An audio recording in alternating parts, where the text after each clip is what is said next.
Hello everybody, getting ready to do lesson 5.4, completing the square of SAT Math Level 1 prep. Contact me here for course materials and tutoring, etc. 5.4, completing the square. We have 48 points here on your tune-up sheet and 40 points here of note-taking during this lesson. Ready for that? Overview of this section here. This section explains how to complete the square and shows how it can be used to solve quadratic equations, including those that cannot be solved by factoring. So that which cannot be solved by factoring is a huge matter here, so we can complete the square and solve them. So how to complete the square? Sometimes it is useful to complete the square within a quadratic expression so that it includes the square of a binomial. So to complete the square of a quadratic trinomial of the form x squared plus bx plus c, add and then subtract b over 2 squared. So this member here, you divide it by 2 and then square it and then you add it, and then that will complete. So let's see how we can do that. To complete the square of x squared plus 10x plus 7, add and then subtract 10 over 2, this is your b here, 10 over 2, and then square it, equals 25. So what would that look like in the expression? X squared plus 10x plus 7 would equal x squared plus 10x plus 25, because 10 over 2 is 5 squared, plus 7, we don't forget this, plus 7, and then we subtract 25 as well. So perfect square, this is a perfect square here, x plus 5, this is x plus 5 squared, minus 18. Now we combine these two terms over here and we get negative 18. So this is our completing the square solution for this trinomial here. To complete the square within a quadratic expression having the form ax squared plus bx plus c, first factor out a from the variable terms. So we have to factor that out first. So like in this situation here, 2x squared minus 12x plus 5, we can factor out a 2 here. We have to make our a term 1. So this works here, but what about 2? What about 5 over 2 plus 5 here? What do we get that? So we take 1/2 of b and then square it, and it's 9 plus 5 minus 18 here. This is 18 here, because 2 times 9 is 18, and we subtract it. We're adding it here, and then outside the parentheses, we're subtracting it here. 2 times 9 is and then we subtract negative 18.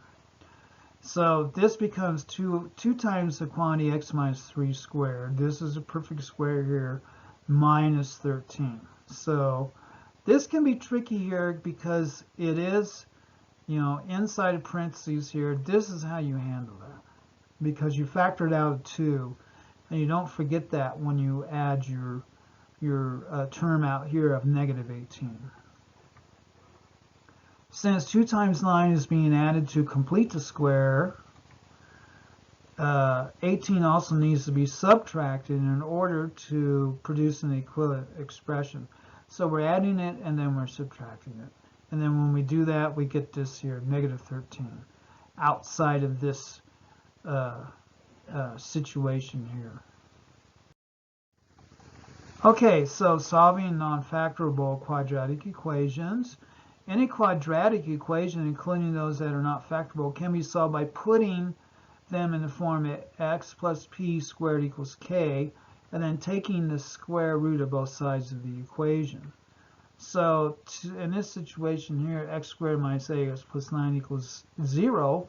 By the square, rewrite the equation as x squared minus ax equals negative 9. So move our constant over here. So only in terms involving x are on one side of the equation over here. Complete the square by adding negative 8 over 2 squared. So this is our b here. So we add that 16 to both sides of the equation. So now we have x squared minus 8x plus 16 equals negative 9 plus 16. So that becomes x squared minus ax plus 16 equals 7. Now we have our situation here. X minus 4, this is perfect square here. X minus 4 squared equals 7. Take the square root of both sides of the equation. So when we do that, we have x minus 4 equals plus the square root of 7 or minus the square root of 7. And then we solve for x. So x equals 4 plus square root of 7, or x equals 4 minus square root of 7. So that would be another way that you could solve these non-factorable quadratics. Solving a quadratic equation by completing the square. So to solve a quadratic equation by completing the square, rewrite the quadratic in the form x squared plus bx equals k. Add the number that completes the square to both sides of the equation. Take the square root of both sides of the equation and solve for x. So that is another way of doing it when they're a little bit more complicated. Now, the quadratic formula, if you need to find a solution to a quadratic equation, you may find it easier to use a quadratic formula. Quadratic formula is ax squared plus bx plus c equals 0. Then x equals negative b plus or minus square root of b squared minus 4ac all over 2a. Here is your quadratic formula. This is important. Since a quadratic formula is not included in the SAT formula reference sheet, you should memorize this. You need to memorize this. Okay, so we got a situation. What are solutions of y squared plus 6y plus 7 equals 0? So we need to find that. Since quadratic trinomial is not factorable, there's no way we can get our b from our factors of our constant here. So by either completing the square or using a quadratic formula. So let us rewrite the equation as this way here. We have a negative. Solve it by completing the square. So maybe this will work. So let's try that by completing the square with moving over a constant to the other side. 6 over 2 squared is 9. So, okay. So xy squared plus 6y plus 9 equals negative 7 plus 9. So this equals this over here. Take the square root of both sides. So we have y plus 3 equals plus or minus square root of 2. That would be one way you could do it. Solve for y. So when we have this situation, we have two possible solutions here. Solve using the quadratic formula. This would be another way method too. This is one set of solutions up here. Now we're going to use the quadratic formula to check it actually. So we can plug in our values here into our quadratic formula from our original trinomial. So when you plug in our values here from our original trinomial, we get this set up here. What does that give us? So we have negative 6 plus or minus a square root of 36 minus 28 over 2. And we get negative 6 plus or minus square root of 8 over 2, which is, we factor out, we're going to do this by hand here. Negative 3 plus or minus square root of 2. That would be your two solutions there. That would be your x-intercepts right here. So solve for x squared minus 8x minus 3 by completing the square. Transpose the constant term, negative 3, to the right side of the equation, and factor out 4 from the left side. So when we do that, we have this situation here. 4 times x squared minus 2x equals 3. Complete the square by adding negative 2 over 2 squared equals 1 inside parentheses. So since this is being multiplied by 4, you must add 4 times 1 here. So this is your b here. So 4 times 1, you got to add that to both sides. So when you do that, you get this situation here where you have 1 here, and then 4 times 1 equals 4. You add that over here.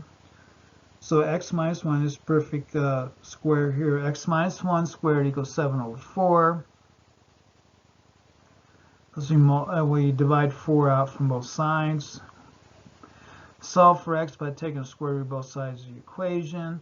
So when we do that, we have x minus 1 equals the square root of 7 over 2. Because when you take the square root of this thing here, you still have the square root of 7, but the square root of 4 is 2, which can be further elaborated as x minus 1 equals the negatives square root of 7 over 2, or x equals 1 plus the square root of 7 over 2.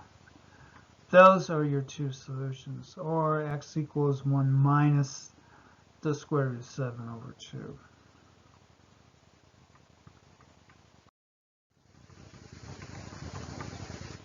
What is the smallest integral value of x for which the roots of 3x squared plus ax minus k equals 0 are real?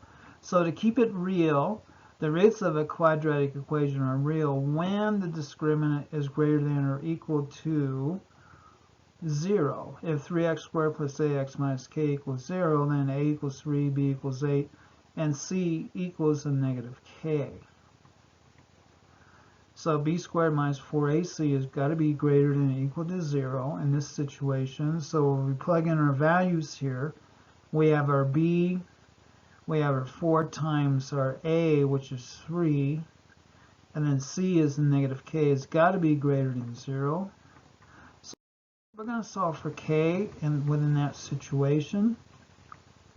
64 plus 12k is greater than or equal to 0. Then 12k is greater than or equal to negative 64. So when we divide through by 12, k has got to be greater than or equal to negative 64 over 12, which is negative 5 1/3. So the smallest integral value of k that satisfies the inequality is negative 5. So that would be how you would solve that problem.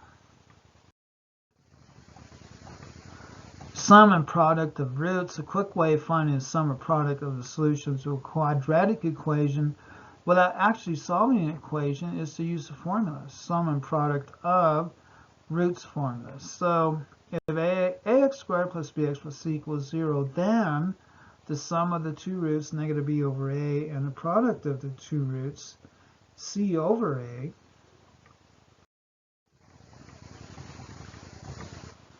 by what amount does the product of the solutions of 3x squared minus 10x plus 13 equals 0 exceed the sum of its solutions? So sum of the solutions, negative b over a, would equal the negative of negative 10, this is your b, over a equals 10 over 3. So the product of the solutions, c over a, which is 13 over 3, product of the solution that exceeds their sum by 13 over 3 minus 10 over 3 equals 1. So that would be how you would solve that, and that is 5.4 of your lesson. Thank you very much.